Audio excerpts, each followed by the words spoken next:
Hola, ¿qué tal? Buen día. Mi nombre es María de Jesús Macías Macías. Soy estudiante de la licenciatura en Nutrición Aplicada de la Universidad Abierta y a Distancia de México.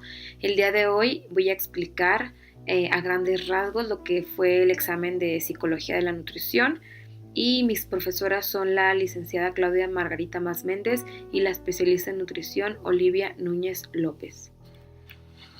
Bueno, vamos a iniciar este resumen de este examen. Este examen habla básicamente de lo que fueron o lo que son los trastornos de la conducta alimentaria, pero como forma introductoria vamos a hablar lo que es la psicología y la clasificación de la psicología. Bueno, aquí realicé un mapa mental que habla de las clasificaciones de la psicología. Y bueno, principalmente puse lo que es la psicología en la salud, que se encarga de estudiar la psicología y la relación con la salud, el cuerpo y la actividad física, la psicología comunitaria, la psicología forense, la psicología educativa, la psicología del trabajo, de la ocupación. Estos los vemos particularmente en recursos humanos de alguna empresa, la psicología social y de la personalidad, la historia de la psicología, que estudia pues todos los filósofos o los psicólogos que han surgido durante todo este tiempo. La psicología del desarrollo y la tercera edad, aquí se estudian las diferentes etapas de la vida y respecto a la psicología. Y bueno, la educación cuantitativa y psicométrica habla principalmente de las mediciones que hace la psicología, principalmente en exámenes psicométricos, lo hemos visto, y también ahí participan los psicólogos. En la psicología experimental, la psicología comparada y fisiológica, la farmacopsicología, la neuropsicología. Todas estas las podemos encontrar como clasificación de la psicología. Y bueno, vamos a explicar posteriormente lo que son las vías hipotalámicas neurales implicadas en la alimentación.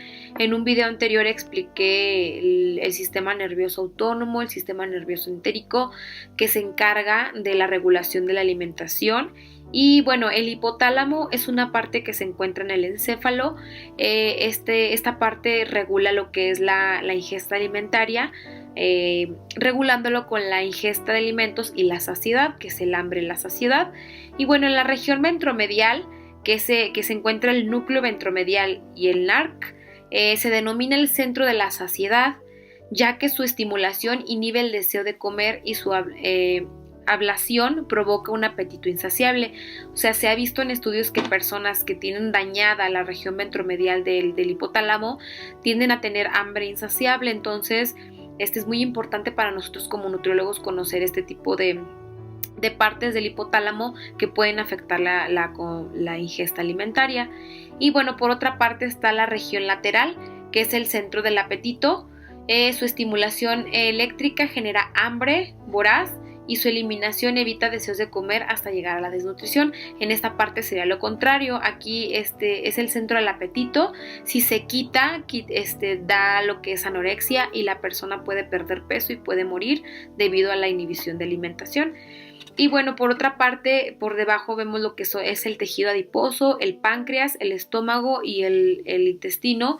Estas partes o estos órganos se regula la ingesta alimentaria, ya sea de hambre y de saciedad, debido a la liberación de ciertas hormonas. Por ejemplo, la leptina se libera en el tejido adiposo y prácticamente participa en la saciedad. En el páncreas se libera el péptido P, polipéptido P pancreático, y la insulina. Estos principalmente dan saciedad también, ya que la insulina se libera cuando se detecta la glucosa en la sangre, y como sabemos la insulina es una hormona que ayuda a ingresar a la glucosa en la célula para metabolizarse.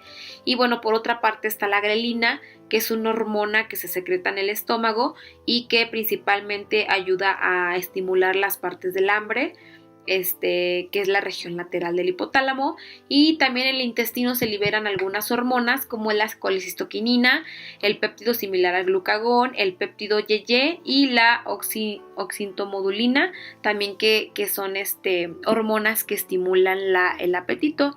Y bueno, a grandes rasgos estas son las vías hipotalámicas neurales que están implicadas en la alimentación.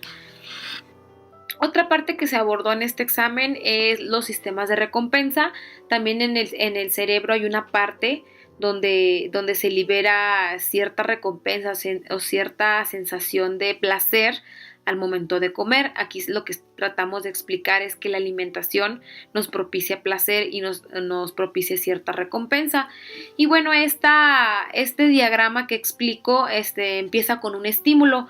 El estímulo puede ser un reforzador necesario, que lo menciona el autor como comida, sexo, todo lo que nos pueda causar placer es un reforzador necesario para la supervivencia del ser humano. Y los reforzadores vacíos, que los menciona el autor como pueden ser las drogas. Las drogas son por ejemplo, el alcohol, la cocaína, el tabaco, el alcohol, etcétera. Todas estas son reforzadores vacíos porque no nos propician nada como seres humanos, o sea, para la supervivencia. Cuando se realiza el estímulo, se activa el sistema de la dopamina en el área ventral tegmental del cerebro. Aquí se libera dopamina y aumenta la liberación de dopamina en el núcleo accumbens. En este núcleo es donde se libera la dopamina, y al momento de liberarse la dopamina, en la amígdala se inhibe la liberación de dopamina, y esta liberación de este neurotransmisor es lo que provoca la sensación de placer, y en ese momento se da el efecto de recompensa. Esto ocurre cuando el neurotransmisor se libera de una neurona presináptica al espacio intersináptico, o sea, el neurotransmisor se libera de una neurona presináptica, se queda en el espacio presináptico, y en ese momento en la neurona postsináptica hay ciertos receptores que reciben esa dopamina y que captan esa dopamina. Pero existe un momento en que esa dopamina tiene que regresar a la neurona presináptica, y bueno, ahí es captado por sus receptores, como lo mencioné anteriormente, y se produce la estimulación o el placer. Posteriormente la dopamina regresa a la célula transmisora, y por una proteína la vuelve a transportar a la célula presináptica. Pero algunas drogas, como por ejemplo la cocaína, inhibe la recaptación de dopamina, entonces logra que este placer se prolongue o que la estimulación se encuentre prolongada. Esto es lo que ocasiona que existan los tipos de drogas o que exista una adicción a las drogas. Entonces, a grandes rasgos podemos decir que la alimentación es una estimulación que nos va a provocar placer y nos va a provocar una recompensa a nivel del sistema nervioso central. Y bueno, otra parte que quiero abordar es la clasificación de los trastornos de la conducta de la alimentación. Y bueno, yo encontré que existen 6 trastornos de la conducta de la alimentación. El primero que encontré fue el PICA. Este es un trastorno que habla básicamente de la ingestión persistente de sustancias no nutritivas y no alimentarias durante un periodo mínimo de un mes. Esto lo podemos ver, por ejemplo, con las embarazadas que tienden a consumir ciertas cosas, por ejemplo, gis, cal, hielo, o sea, cosas así medio extrañas que pueden llegar a afectar a la persona, por eso se considera un trastorno de la alimentación.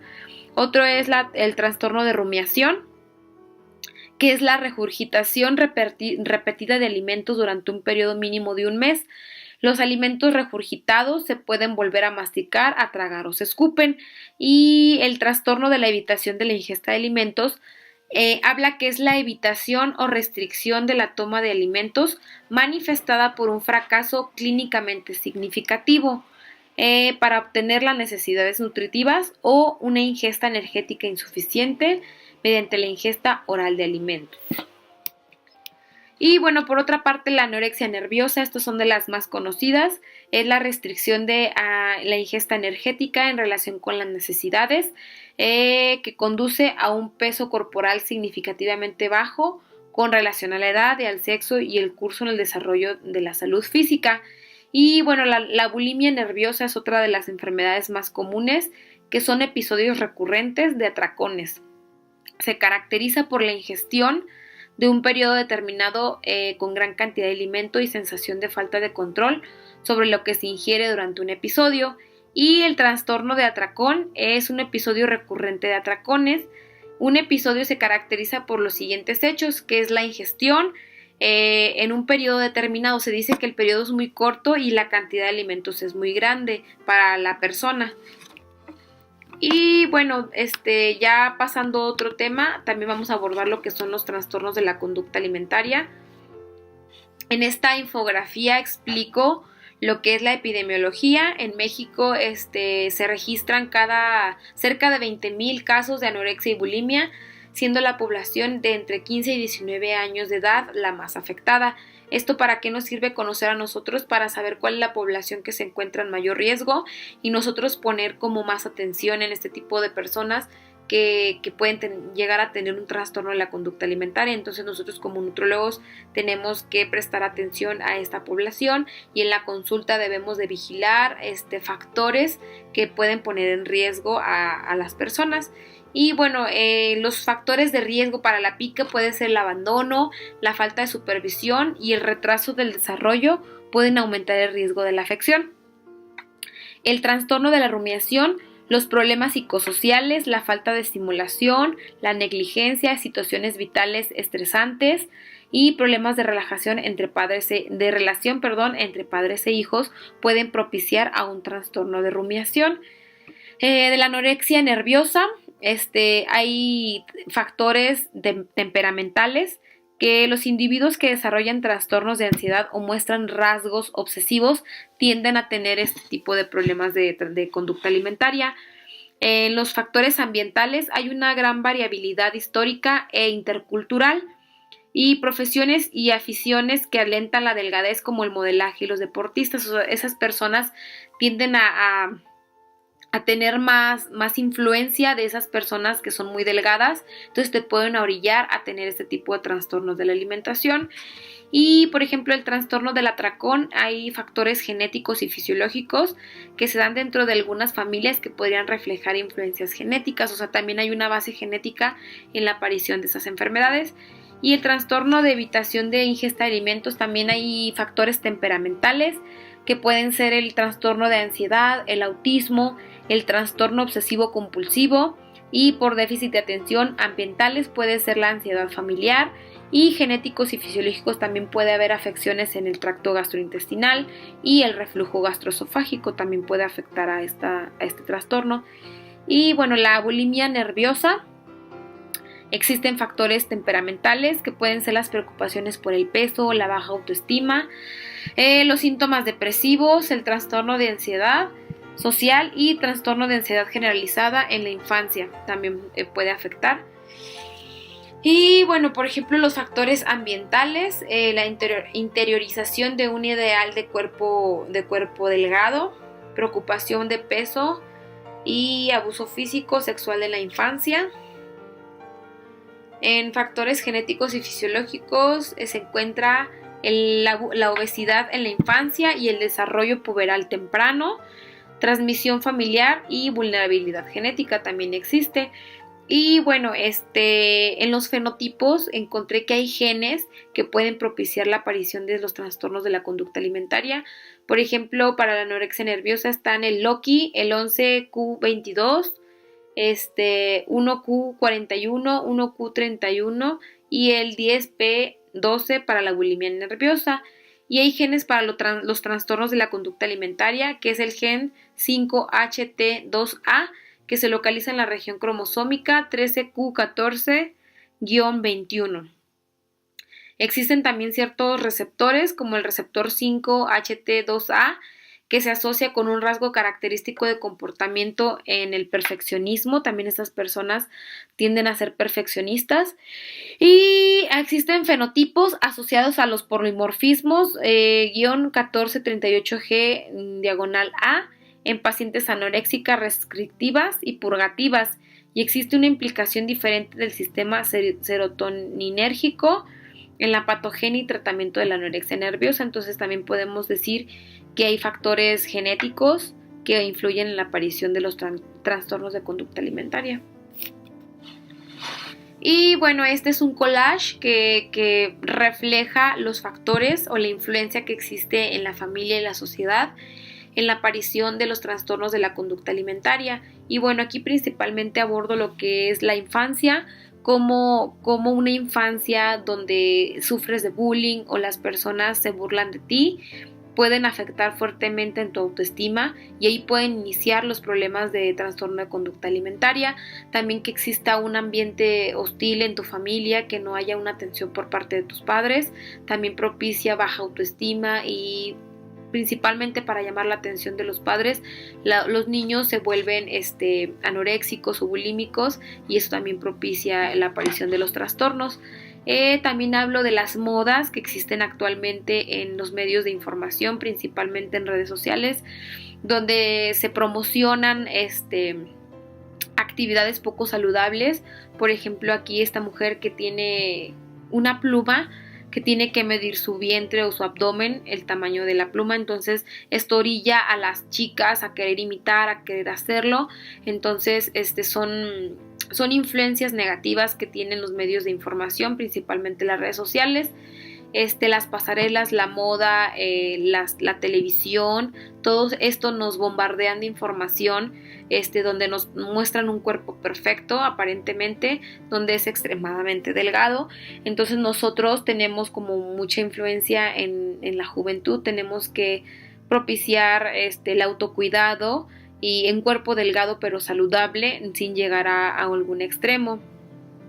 También de esta parte menciono lo que son principalmente YouTube. Hay personas youtubers que se dedican a dar consejos a jóvenes y los inducen o los van introduciendo a este mundo de la anorexia y la bulimia. Existen blogs donde te dan tips para que nadie se dé cuenta y que vomites y que dejes de comer. Entonces hay una red muy grande de personas que están mal informando a la juventud actualmente. Y bueno, también las revistas de moda se han encargado de publicitar personas muy delgadas. Entonces esto también influye en la aparición de los trastornos de la conducta alimentaria. Y bueno, voy a hablar por otra parte de la historia de los estereotipos de belleza con los trastornos de la alimentación. Bueno, a lo largo de la historia, la belleza de la mujer se ha considerado o se ha percibido de diferentes maneras. Se dice que en la prehistoria, hace 200,000 años, el ideal de belleza estaba fundamentado por la reproducción, por el bienestar y el triunfo de la evolución. Se valoraban a las mujeres con cuerpos voluminosos. Entonces aquí las mujeres, si lo vemos en esta imagen, se valoran mujeres grandes, frondosas, donde hacían alusión a la reproducción. Y bueno, los egipcios en el año 3100 a.C. Introdujeron un nuevo concepto de belleza basado en armonía y perfección, que la mujer debía de ser delgada, con caderas anchas, pechos pequeños y torneadas. La belleza era elogiada y se hace uso de cosméticos y pelucas. Aquí podemos ver, por ejemplo, a Nefertiti, que era una mujer muy bella, pero también ya se empezaban a hacer ciertos prototipos o estereotipos de belleza. Bueno, posteriormente, el año 1200 a.C., con los griegos, la belleza se encontraba en la simetría. Las mujeres se muestran proporcionadas y el hombre se basa en el cuerpo atlético. Aquí podemos ver en las imágenes griegas o en las estatuas griegas que imitaban a los dioses, un cuerpo muy fornido, muy formado, musculoso, se empezaba a establecer la belleza. Y bueno, en la Edad Media que fue el siglo V hasta el siglo XV, el auge del cristianismo condicionó la belleza. Una piel blanca, cadera estrecha, senos pequeños y firmes. Los hombres eran representados como caballeros guerreros. Entonces aquí el contexto histórico obligó a, establecía lo que era la belleza en esa época. Posteriormente, en el Renacimiento, las características más valoradas de la mujer eran la piel blanca, los hombros y la cintura estrecha, hombros y cintura estrechas, caderas y senos pequeños, firmes y torneados. El ideal masculino era con cabello largo, cejas pobladas, mandíbula fuerte y pectorales anchos. Y bueno, para la época del barroco, la belleza femenina se vuelve muy artificial. En esta época surgen las pelucas, el uso de las pelucas, el uso de mucho maquillaje, y va cambiando posteriormente el estereotipo de belleza. Y bueno, de aquí del siglo XVIII brincamos al siglo XX. En los años 50, el cuerpo de la mujer estaba formado por curvas y estaban redondeadas, o sea, aquí el cuerpo de la mujer era muy voluptuoso, tenían una cintura muy pequeña pero anchas caderas, pechos amplios, y este era el prototipo de belleza. Aquí se empiezan a introducir como hábitos de belleza y del autocuidado del cuerpo. Para los años 60 se impone la delgadez extrema, apreciando el cuerpo esbelto, el cual permanece hasta la actualidad. O sea, a partir de los años 60 se va introduciendo un cuerpo delgado, o sea, la delgadez empieza en los 60, antes las mujeres eran más frondosas. Y bueno, ya en el año 2000 la belleza se convierte en sinónimo de delgadez, la concepción insana, los desórdenes alimenticios se presentan y la falta de autoestima. Entonces aquí en el año 2000 empieza como que más el auge de la delgadez extrema, influenciadas igualmente por los medios de comunicación, por las actrices, por los cantantes, en este caso por ejemplo de Britney Spears, que aparece muy delgada en sus videos, Christina Aguilera. Y bueno, para el año 2009, a finales de la década, nace la mujer perfecta. Mujer alta, mujer delgada, pechos grandes, caderas no muy pronunciadas y cuerpo tonificado. Y bueno, actualmente más bien el cuerpo de una mujer actual se ha promovido, que existe mucha diversidad en la belleza del cuerpo humano o del cuerpo de la mujer, y se ha promovido todo tipo de belleza, pieles oscuras, pieles blancas, cuerpos grandes, cuerpos pequeños. Se ha promovido la belleza de la mujer, pero con una gran variedad. Entonces podemos decir que los estereotipos de belleza han cambiado con el tiempo y actualmente existe una gran variedad. Sin embargo, seguimos teniendo la influencia de los medios de comunicación con cuerpos muy delgados. Entonces ahorita siento que hay también campañas que se encargan de propiciar o de promover la autoestima o la aceptación de un cuerpo tal y como es, real y con imperfecciones. Y bueno, la conclusión general del examen habló principalmente de esta influencia que tienen los medios de comunicación para la aparición de estas enfermedades o trastornos de la conducta alimentaria. Como lo mencioné anteriormente, creo que esto está influenciado principalmente por medios como el internet, las redes sociales, bloggers, es lo que está en auge ahorita, la comunicación falsa, la comunicación la información que no va más allá de nosotros informarnos adecuadamente de fuentes confiables. Creemos todo lo que vemos, somos poco críticos. Entonces creo que actualmente la influencia es muy grande. Entonces tenemos que trabajar nosotros como futuros nutriólogos en implementar educación para la salud, para la autoaceptación, para promover en la juventud la belleza, pero también la salud. O sea, que no solo importa cómo te ves, sino cómo está tu cuerpo por dentro y cómo te sientes con tu cuerpo. Entonces tenemos que intervenir con un tratamiento nutricional que vaya orientado al autocuidado, a la prevención. Y bueno, nosotros tenemos que intervenir también cuando hay un trastorno de la conducta alimentaria. Tenemos que ayudar al paciente a recuperar esa capacidad de alimentarse, poco a poco, logrando cambios en la conducta para que ese cambio sea significativo, y tenemos que lograrlo paulatinamente para lograr un cambio real en la paciente y que ya no recaiga posteriormente en un trastorno. Y bueno, esto fue todo del examen de evidencia. Espero que haya sido entendida la información. Muchas gracias.